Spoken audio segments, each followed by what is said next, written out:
ఏలూరు జిల్లాలో ఈ రోజు పీడీఎస్యూ ఆధ్వర్యంలో దేశవ్యాప్తంగా జరుగుతున్న విద్యాసంస్థల భారత్ బంద్ సందర్భంగా ఏలూరు జిల్లా వ్యాప్తంగా బంద్ సంపూర్ణంగా జరిగింది. ఈ సందర్భంగా పీడీఎస్యూ జిల్లా అధ్యక్షులు కాకి నాని మాట్లాడారు.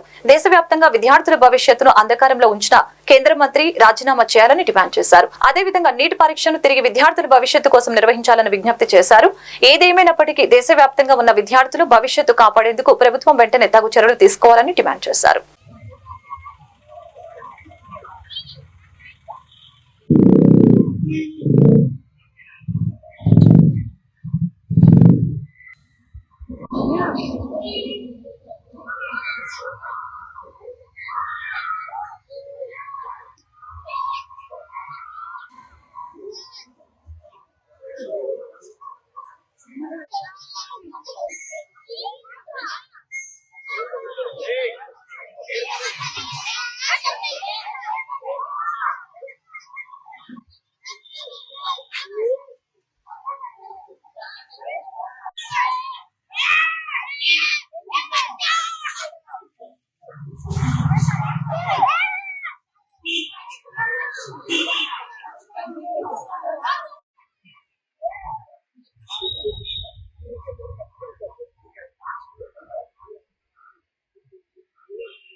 నా పేరు కాకినాని, పీడీఎస్యూ ఉమ్మడి పశ్చిమ గోదావరి జిల్లా అధ్యక్షుడిని.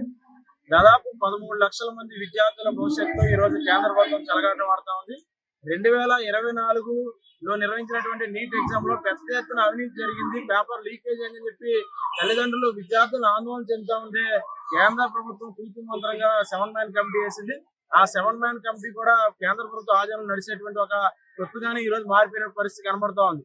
ఒకవైపు 30 లక్షల రూపాయలకి పేపర్ అమ్ముకున్నామని చెప్పి నిందితులు ఒప్పుకున్నా కానీ వాళ్ళు కేవలం అరెస్టు చేసి కస్టడీ పేరుతో, రిమాండ్ పేరుతో కాలయాపన చేస్తా ఉన్నారు తప్ప నీటి పైన ఎక్కడొక్కడ స్పష్టమైన ప్రకటన చేయట్లేదు. అట్లాగే ఎన్టీఏ సంస్థ ఏదైతే ఉందో నిర్వహించేటువంటి అన్ని ఎగ్జామ్స్ మీద కూడా విద్యార్థి తల్లిదండ్రులకి పెద్ద ఎత్తున అనుమానాలు వ్యక్తం అవుతా ఉన్నాయి. కానీ ఎన్టీఏని రద్దు మాత్రం చేయట్లేదని చెప్పి ఈ సందర్భంగా తెలియజేస్తా ఉన్నాం. కాబట్టి వెంటనే ఎన్టీఏని రద్దు చేయాలి. అట్లాగే 2024 నిర్వహించినటువంటి నీట్ ఎగ్జామ్ రద్దు చేసి నూతనంగా పారదర్శకంగా ఎగ్జామ్ నిర్వహించాలని కూడా డిమాండ్ చేస్తా ఉన్నాం.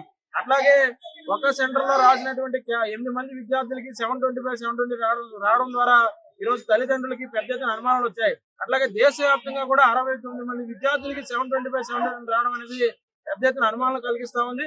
ఒక్కో క్వశ్చన్ కి 4 మార్కులు వేసుకుంటే 180 క్వశ్చన్లకి 720 వచ్చినాయి. అయితే మైనస్ మార్క్ కూడా ఉన్న సందర్భంలో ఏ ఒక్క విద్యార్థి కూడా మైనస్